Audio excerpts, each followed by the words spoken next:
বাংলাদেশে আমরা এই কয়েকদিন ধরে দেখতে পাচ্ছি ডক্টর মিজানুর রহমান আজহারী উনি একটা ইঙ্গিত দিয়েছেন, আর কেউ কেউ তার কথাটা ধরে মাথা কল্লা পর্যন্ত 10 লাখ টাকা ঘোষণা দিয়ে দিয়েছে।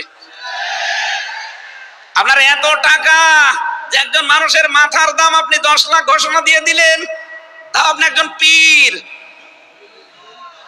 এটাকে পীর না শয়তান?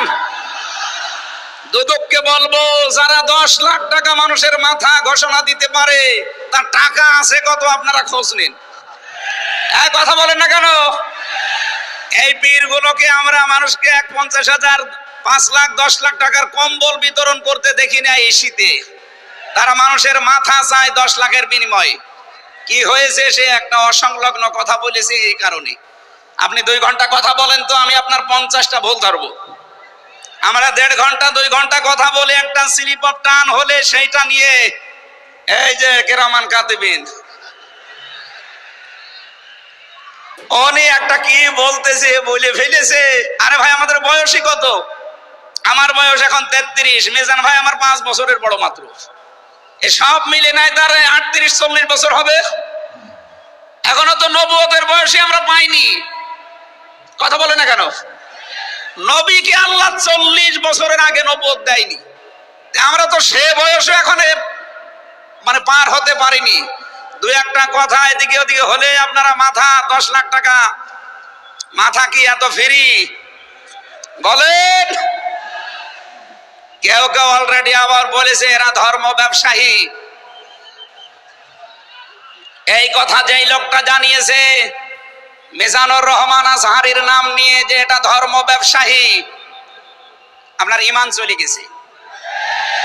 কারণ মিজানুর রহমান আজহারীর নামের আগে একজন আলেম লেখা আছে, আল উলামা ওয়ারাসাতুল আম্বিয়া, আলেমরা নবীর ওয়ারিস। এই কথা বলেন না কেন?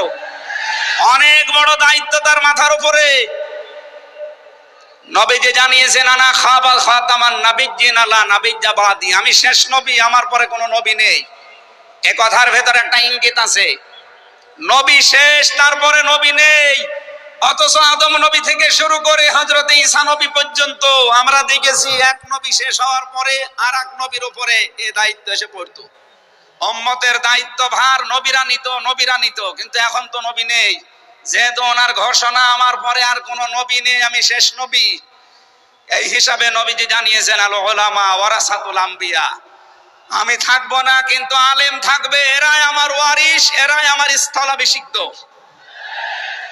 নবীর উপরে কথা বললে যেমন আমল আখলাক আল্লাহ নষ্ট করে দেয়, আলেমদের বিরুদ্ধে আলেমদের উপরে কারো যদি কথা যায় তার পেছনের আল্লাহ সব নষ্ট করে দেবে।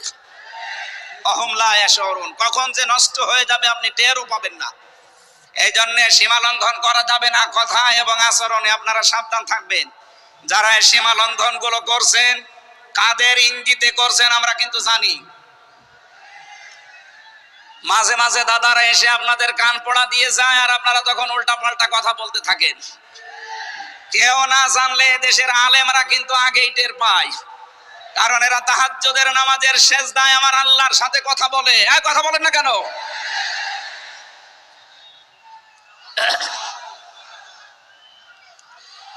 ঠিক আছে,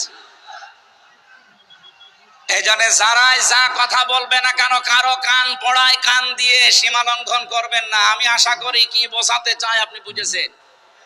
নেতৃত্ব দিতে হলে সীমার ভেতরে থাকবেন। 3 নম্বরে আমি পেয়েছি সূরা কাহফের 28 নম্বর আয়াতে যে গাফেল হওয়া যাবে না যারা নেতা হবে। অথচ এই দেশে আমরা দেখি এই 54-53 বছরে যারা নেতৃত্ব দিয়েছে অধিকাংশ গুলোই গাফেল। আল্লাহর এই কোরআন সম্পর্কে তারা গাফেল।